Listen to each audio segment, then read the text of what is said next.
आइए जानते हैं कैसे मिला सिंहासन और कौन थी 32 पुतलियां। प्राचीन समय की बात है।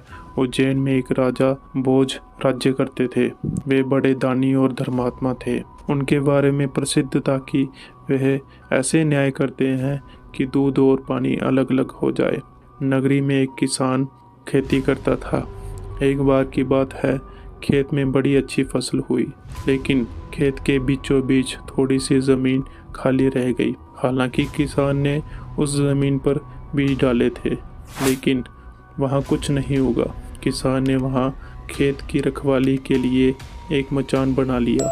जब भी किसान मचान पर चढ़ता, अपने आप चिल्लाने लगता, कोई है, राजा भोज को पकड़ लाओ और सजा दो, मेरा राज्य उससे ले लो, जाओ जल्दी जाओ। सारी नगरी में यह बात आग की तरह फैल गई और राजा भोज के कानों में पहुंची। राजा ने कहा, मुझे उस खेत में ले चलो, मैं सारी बातें अपनी आंखों से देखना और कानों से सुनना चाहता हूँ।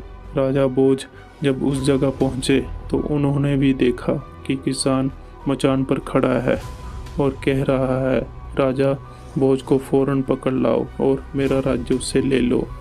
यह सुनकर राजा चिंतित हो गए और चुपचाप महल में लौट गए। सवेरा होते ही उन्होंने राज्य के ज्योतिषियों और जानकार पंडितों को इकट्ठा किया। पंडितों ने अपनी गोपनीय विद्या से पता लगाया कि उस मचान के नीचे कुछ छिपा है।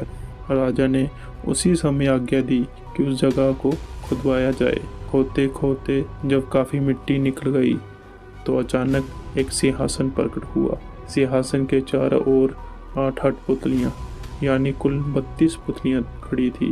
राजा को खबर मिली तो सिंहासन को बाहर निकालने को कहा, लेकिन कई मजदूरों के जोर लगाने पर भी सिंहासन टस से मस ना हुआ। तब एक पंडित ने कहा कि यह सिंहासन देवताओं को बनाया हुआ है, अपनी जगह से तब तक नहीं हटेगा जब तक कि राजा स्वयं इसकी पूजा अर्चना न करे। राजा ने ऐसा ही किया। पूजा अर्चना करते ही सिंहासन ऐसे ऊपर उठाया मानो फूलों का हो। सिंहासन में कई तरह के रत्न जड़े थे, जिनकी चमक अनूठी थी।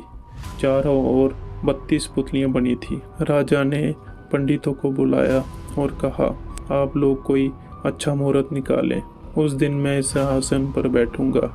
दिन तय किया। पूजा के बाद जैसे ही राजा ने अपना दाहिना पैर सिंहासन पर रखना चाहा कि सारी पुतलियां खिलखिलाकर हंस पड़ी। राजा ने अपना पैर खींच लिया और पुतलियों से पूछा, ओ सुंदर पुतलियों, सच सच बताओ, तुम क्यों हंसी? पहली पुतली का नाम था रत्न मंजरी। राजा की बात सुनकर वह बोली, राजन, आप बड़े तेजस्वी हैं, धनी हैं, बलवान हैं, लेकिन इन सब बातों का आपको घमंड भी है।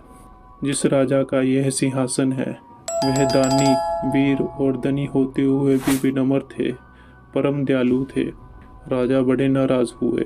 पुतली ने समझाया, महाराज, ये सिंहासन परम प्रतापी और ज्ञानी राजा विक्रमादित्य का है। राजा बोले, मैं कैसे मानूं कि राजा विक्रमादित्य मुझसे ज़्यादा गुणी और पराक्रमी थे।